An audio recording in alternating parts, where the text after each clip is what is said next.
Eto na mga boss, kakapasok lang na balita. Grabe, VP Sara Duterte nagulat, iginante ng NBI si PBBM. Pinakita na ang video, nagkagulo na sa impeachment. Base sa impormasyong kumakalat ngayon sa social media, mismong si Jose Claire Castro nang nagpakita na wala talaga sa tamang pag-iisip si Vice President Sara Duterte matapos niyang sabihing imbento lang at kwento lang na may kinontrata na siyang mag-a-assassinate kay Pangulong Marcos Jr. Kaya bakit siya pinaghihigantihan sa impeachment trial ng NBI agent kung walang utos ni Pangulo? Pero mabilis na bumelta kay VP Sara si Jose Claire Castro. Sira daw ba talaga ang kanyang ulo? Kitang-kita na sa video ang pagbabanta, natural pananagutin siya ng NBI kasi yan nga kanilang trabaho. Kaya ito sabay-sabay natin panoorin kung paano si Vice President Sara Duterte grabe nagulat, iginante ng NBI si President BBM. Pinakita na ang video, nagkagulo na sa impeachment. Good morning, Yusek.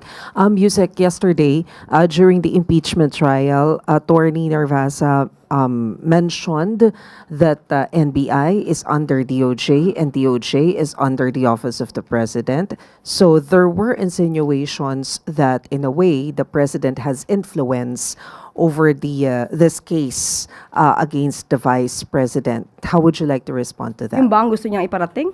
Nag-i-insinuate ba siya na mayroong kinalaman ng Pangulo sa pag-iimbestiga patungkol sa pagbabanta ng Vice Presidente sa kanyang buhay? Well, there were questions about it.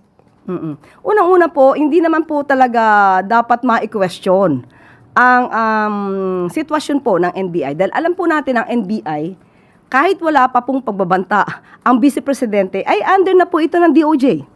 At ang DOJ po ay parte ng ehekutibo para ipakita at nag-i-insinuate na may kinalaman ang Pangulo sa pag-iimbestigang ito. Ito ay ang pinakamababa sigurong klase ng argumento.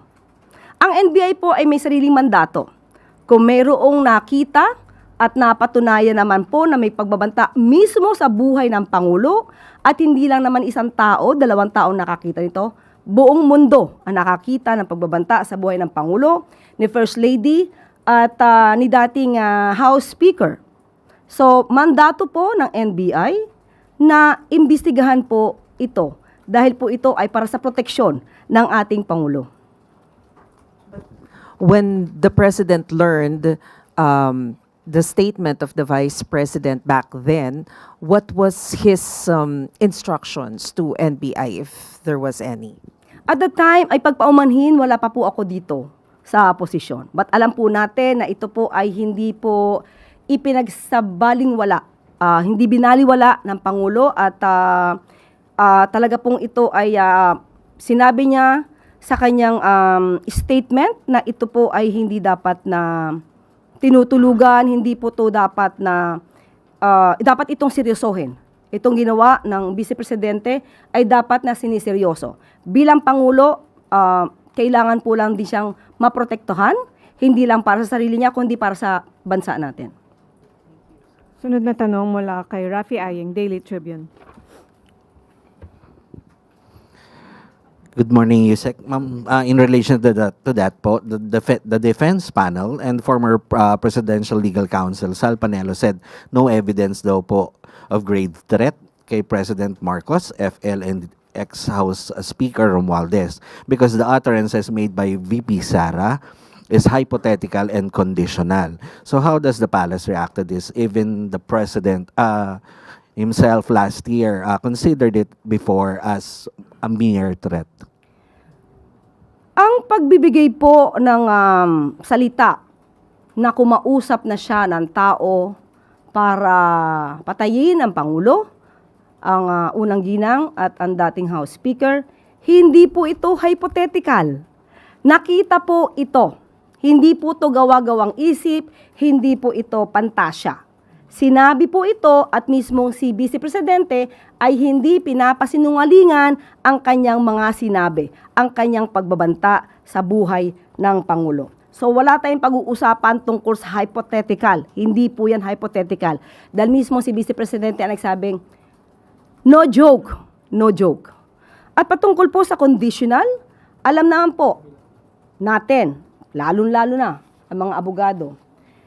Nandiyan po nakasaad sa revised penal code, pati po ang sa kaso ng Kaluwag versus People. Akin na rin pong babasahin. Kaluwag versus People ruled that in grave threats, the wrong threatened which amounts to a crime may or may not be accompanied by a condition. Hence, under Article 282, there are two forms of committing grave threats. First, when the implication of the threat upon the person, honor, or property or the family of a person is coupled with condition. And second, when the alleged threatening act or remark is not subject to a condition.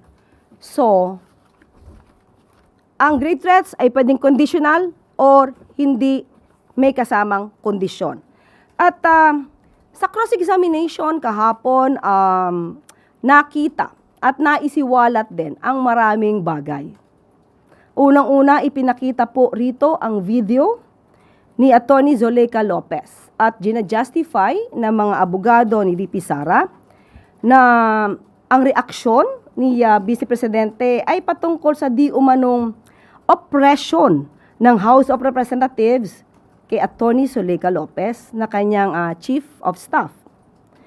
You cannot and you will not justify something if you did not commit any act.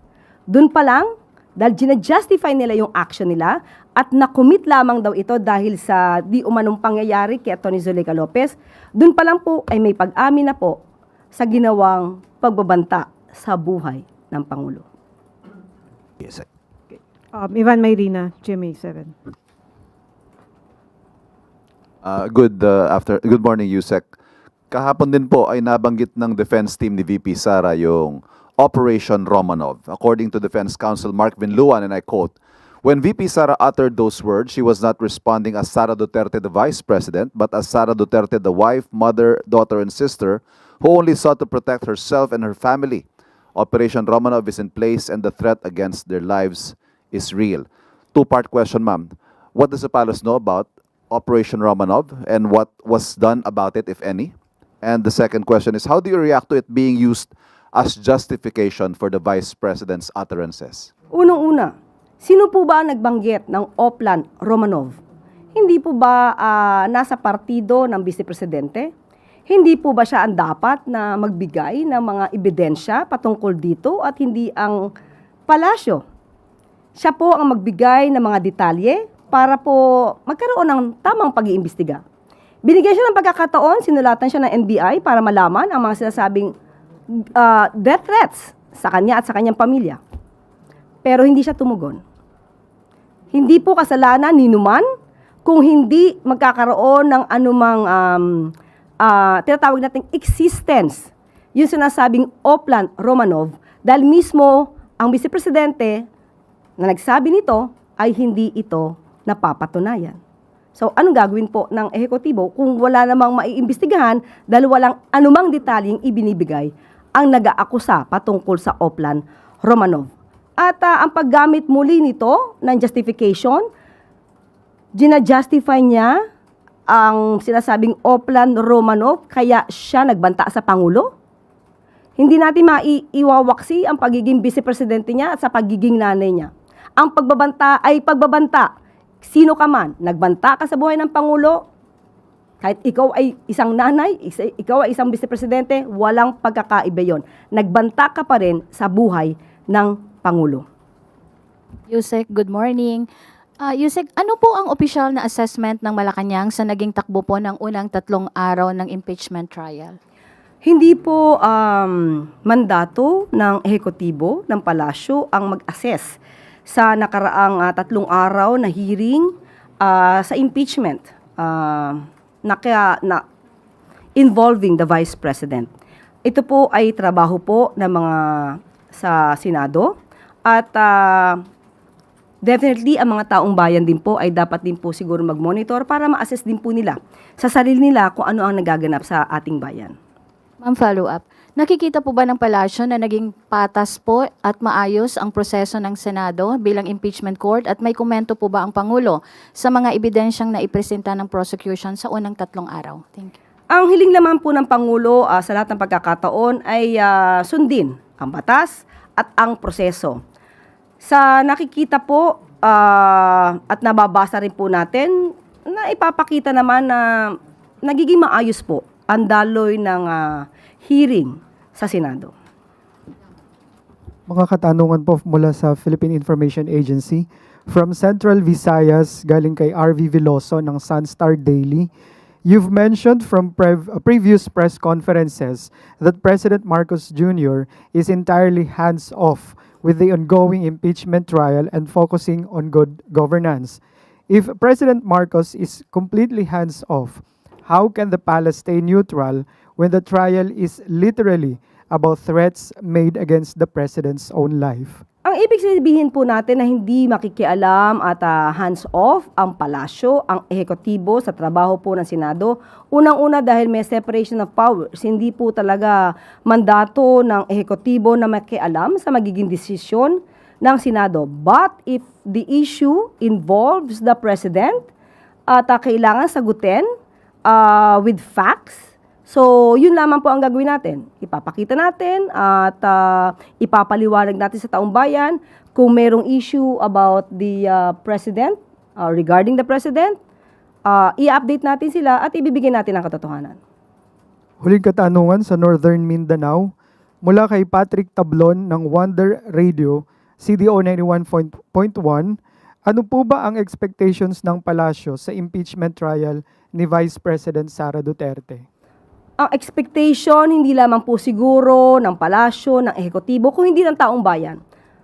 Ma-expect natin na unang-una ay tumupad sila sa batas, gawin ang hearing or trial ng ayon sa rules and procedure, at magkaroon ng desisyon ng naaayon na rin sa ebidensya para ito naman ay para sa taong bayan, hindi para iligtas ang isang politiko kahit na kung marami mang ebidensya pero ililigtas natin, ito po ay isang betrayal na rin sa taong bayan. At salamat ma'am. And sa iba namang pong topic, follow up lang po dun sa request ni SILG Remulla na kasi po si Brigadier General Hansel Marantan daw po bukas na ang retirement. May desisyon na po ba ang Pangulo dito at is PBBM aware of his involvement in the controversial Atimonan shootout case and was previously dismissed from the PNP but reinstated upon appeal? Wala pong extension para po kay General Marantan. At maaari po siyang makatulong sa ibang pamamaraan. Thank you. Sunod na tanong mula kay Ivy Reyes, Bilyonaryo. Hi, Yusek. The Office of the Cabinet Secretary was scrapped by virtue of PBBM's first executive order in 2022. Will he announce a new order now that the CabSec position is back? What do you mean? Executive order? Yes po. Okay, iba po kasi ang posisyon na ibinigay ng Pangulo kay CabSec Benhar Abalos. At ito po ang aking masasabi. CabSec Benhar's appointment is the President's way of redefining the CabSec position, pursuant to his authority to reorganize the executive branch, particularly the Office of the President. And second, plenary power to appoint. The President has the plenary power to appoint. Okay, and instead of a CabSec focus on managing the President's cabinet meetings, ang utos ni Presidente kay CabSec Benhar ay siguruduhing nararamdaman at napapakinabangan ng bawat Pilipino ang mga serbisyo ng gobyerno. And as CabSec, President Marcos Jr. also directed him to go around the country to represent him and call on the cabinet members to help address the concerns of the public. All these tasks are embodied in CabSec Benhar's terms of references attached to his appointment. And so different po ito sa position ni Sec Lagdameo as Special Assistant to the President. Yes, iba po ito.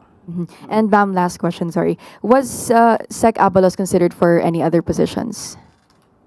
Wala po. Ito po ang ibinigay sa kanya dahil Wait lang mga boss, sa lahat ng solid supporter na sumusuporta sa channel na ito, maraming salamat po. Gusto ko lang kayong invite sa bago nating YouTube channel. Nasa comment section yung link ng bago nating YouTube channel. I-click nyo lang yan para makapag-subscribe. Kaya tara, panoorin na ulit natin to. Dahil makikita nyo naman po na ang tiwala ng Pangulo kay Capsec Benhar Abalos ay buong buo. At kaya itong function na ito ang ibinigay sa kanya para mas mapalawak pa ng Pangulo ang pagsisilbi at makakaikot si Capsec Benhar Abalos sa bawat rehiyon para mas maramdaman nga ng bawat kababayan natin ang tulong ng gobyerno. Follow-up question mula kay Christian Yusores, DZMM. Hi, Yusek. Just a point lang po dun sa nabanggit ninyo kay Capsec Abalos. Tama po ba you mentioned that the President saw the need to reorganize the Office of the President? Ano po ba ang observation ng Pangulo po sa trabaho ng kanyang mga cabinet? Why does he need to appoint the Cabinet Secretary to focus on managing the Cabinet Secretaries? Mas bibigyan po kasi ng focus, lalo na ngayon, ang pagbibigay ng tulong para mas maabot natin ang mga kababayan natin. Ang mga cabinet secretaries po natin ay may kanya-kanyang trabaho. Ang Pangulo po ay halos araw-araw ay umiikot sa lahat ng sulok ng Pilipinas. So sa tulong po ni Secretary Benhar Abalos, mas marami pang mapupuntahan na maaaring hindi napuntahan ng Pangulo, pero dahil nandiyan na po si Secretary Benhar Abalos, mas mararating niya pa ang ibang lugar. At i-represent niya po ang Pangulo. Follow-up question mula kay Maricel Lalili, TV5. Yusek, clarification lang po. So yung position po ngayon ni Secretary Abalos is a new cabinet position? Yes, in a way, yes. Hindi po siya, ang function niya ay hindi pang Capsec. Ang function niya is to help the President. Okay. Yes. So, Yun na magiging function niya. Siya yung iikot sa buong bansa para mas mapalawak pa at ma-reach out ang mga kababayan natin. alright. So, bagamat magkaiba po yung mandate ni Secretary Abalos doon sa inabolish na position, yung Office of the Cabinet Secretary, ang tawag sa kanya ay Cabinet Secretary po. Cabinet Capsec Secretary. pa rin. Yes. Alright. So, in effect, kailangan po bang mag-issue ng panibagong executive order ni Presidente to create this new position? According sa Office of the Executive Secretary, hindi kailangan ng executive order dahil po ang ginawa lamang po ng Pangulo ay in-exercise niya ang kanyang plenary power to appoint. Okay. Sunod na tanong mula kay Alvin Baltasar, Radyo Pilipinas. Yusek, good morning po. Yusek, the President approves the fiscal year 2024 performance-based bonus for qualified government employees. Yusek, may timeline ba kung kailan ito ibibigay? Lalo na nung in-announce, maraming government workers ang nag-anticipate. Okay, may bibigay po ako sa inyong good news pero ito po'y galing sa DBM at tignan natin po ang timeline. Ibibigay ko po, ito mismo ay ang salita mula sa DBM.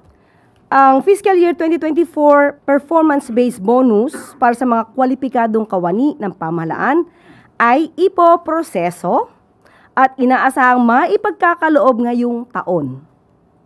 Okay? Baka mas maaga pa, earlier.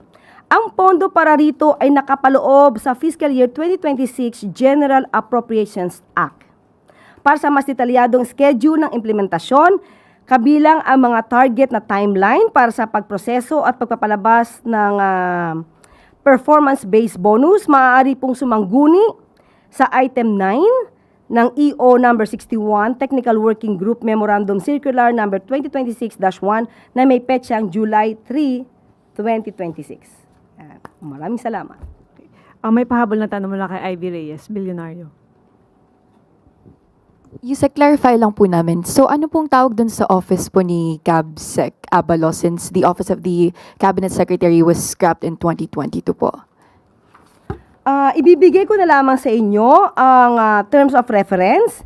Ang nakalagay lamang po dito, ang nakasaad ay duties and responsibilities of the Cabinet Secretary. So, Mr. Benjamin D. Castro Abalos Jr., Cabinet Secretary, shall provide overall leadership and direction in the development, coordination, and implementation of political and constituency engagement initiatives.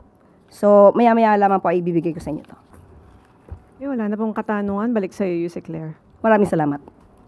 Mas matatag na kalidad ng trabaho at mas mataas na sweldo isinusulong ng pamahalaan.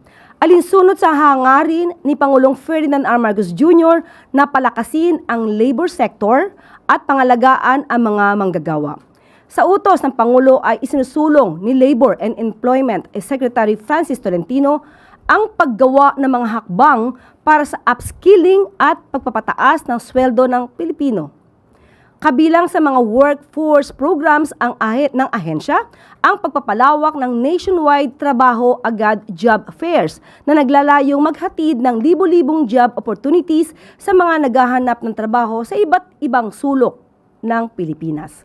Kasama rin dito ang Labor Education for Graduating Students program na naghahanda sa mga estudyante sa pagpasok sa national workforce. Maging ang patuloy na pagpapaigting sa ugnayan ng DOLE at TESDA para sa dagdag training ng Filipino learners and workers at pagdaragdag ng entrepreneurship training para sa mga miyembro ng TUPAD Livelihood Program. Ayon sa ahensya, napapanahon na paunlarin ang labor force ng bansa at mag-invest sa employable skills para gawing future-ready ang Filipino workers. Dahil sa bagong Pilipinas, katuwang ng pamahalaan ang lahat ng mga dakilang manggagawa. Patuloy ang pagbabantay ni Pangulong Ferdinand R. Marcos Jr. sa lagay ng panahon sa ilang bahagi ng bansa na nakakaranas ng epekto ng bagyong Inday. Sa huling tala ng Pag-asa, humina bilang typhoon category ang bagyo habang patuloy na kumikilos pakanluran, hilagang kanluran. Pumasok sa Philippine Area of Responsibility Miyerkules ng umaga ang bagyong Inday bilang super typhoon. Ang MMDA sa pangunguna ni Chairman Don Artes ay nakiusap sa mga shopping malls na pansamantalang buksan ang kanilang parking spaces para sa overnight parking sakaling sumama ang panahon. Sang-ayon ng SM, Robinsons, Ayala at Mega World sa pakiusap ng MMDA at magsisimula ngayong araw ang pagbubukas ng parking spaces hanggang sa paglipas ng bagyo. Ang DPWH naman sa pangunguna ni Secretary Vince Dizon ay nagsagawa na ng paglilinis ng mga kanal at iba pang daluyan ng tubig sa ilang bahagi ng Metro Manila. Habang si Environment Secretary Juan Miguel Cuna ay nag-utos ng pag-activate ng lahat ng disaster response units sa mga rehiyon bilang paghahanda sa sama ng panahon. Ipinag-utos na rin ng kalihim ang pagbabantay sa mga protected areas, forest lands, mga ilog at coastal zones na maaapektuhan ng sama ng panahon. Upang masiguro ang linya ng komunikasyon, ang DICT sa pangunguna ni Secretary Henry Aguda ay patuloy na nagbabantay sa mga telco facilities habang nakahanda na rin ang kanilang mga emergency communications equipment. Bukas din, 24/7 ang command center ng DICT. Katulad ng ibang mga ahensya, nakahanda na rin ang DOH sa pangunguna ni Secretary Ted Herbosa sa sama ng panahon. Nananawagan ang kalihim sa mga residente na umiwas sa panganib ng leptospirosis dahil sa ulan at baha dulot ng bagyong Inday.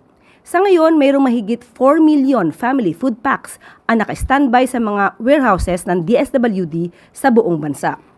Mahigit 2 million dito ang nakahanda sa Luzon para sa bagyo. Ang DSWD sa pangunguna ni Secretary Rex Gatchalian ay mayroon ding nakaalaang pondo na aabot sa mahigit 644 million pesos upang magamit bilang paghahanda sa kalamidad. Sa likod ng paghahanda ng pamahalaan, nagpapaalala pa rin si Pangulong Marcos Jr. sa lahat ng ahensya na huwag maging kampante at bantayan ang takbo ng bagyong Inday. No more double shifting sa San Francisco High School sa Quezon City dahil sa bagong 36 classroom building. Ligtas, maayos at maaliwalas. Ganito mailalarawan ang bagong gawang 4-story building at na ipinalit sa nasunog na gusali ng paaralan noong nakaraang taon. At higit sa lahat, lubos na nitong napapakinabangan ng mga estudyante at guro ngayon. Alinsunod ito sa kagustuhan ni Pangulong Ferdinand R. Marcos Jr. na makapag-aral ng maigi ang mga bata sa tulong na mas maayos na pasilidad. Kung noon ay double shift ang mga mag-aaral at guro, ngayon ay mas maayos na silang nakaka-focus sa mga aralin at pagtuturo. Alinsunod sa hangarin ni Pangulong Ferdinand R. Marcos Jr. na siguruhing walang patid ang serbisyong medikal sa taong bayan, nagpapatuloy ang paghahatid ng serbisyo ng doctors to the barrios ng Department of Health sa panguna ni Secretary Ted Herbosa. Sa tala ng DOH, umabot sa halos 500 na mga doktor ang na-deploy ngayong taon sa mga 4th, 5th at 6th class municipalities at geographically isolated and disadvantaged areas sa pamamagitan ng DOH Doctors to the Barrios o DTTB program. Alinsunod din sa utos ng Pangulo, mas pinadali at mas pinabilis na rin ngayon ng ahensya ang pagkuha ng medical assistance ng mga pasyenteng lubos na nangangailangan. Sa utos ng DOH, kahit sino ay pwede nang makakuha ng medical assistance mula sa kanilang tanggapan sa pamamagitan ng Electronic Medical Assistance to Indigent and Financially Incapacitated Patients o e-MAIFPIP. Kalusugan inaalagaan, buhay iniingatan. Yan ang nais ng Pangulo. At lagi natin tandaan, ang bagong Pilipino ay gumagalang sa buhay ng bawat tao, makadiyos at makabayan, at hindi nag-uutos na kumitil ng buhay. At dito na po nagtatapos ang ating press briefing. Magandang araw para sa bagong Pilipinas. Ngayon, ikaw bilang Pilipino, ano ang masasabi mo at reaksyon sa balitang ito? Mag-iwan ka ng komento mo sa ibaba at ating pong babasahin isa-isa.